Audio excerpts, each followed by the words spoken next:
அக்கம் பக்கம் என்றால் என்ன? அக்கம் என்றால் தன் வீடும் தானிருக்கும் இடமும். அடுத்து பக்கம்.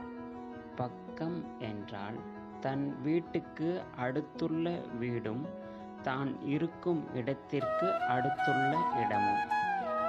ஒரு குடி வழியர் அல்லது தாயாதியர் இருக்கும் வீடு வளைவு வளசல் எனப்பெறும்.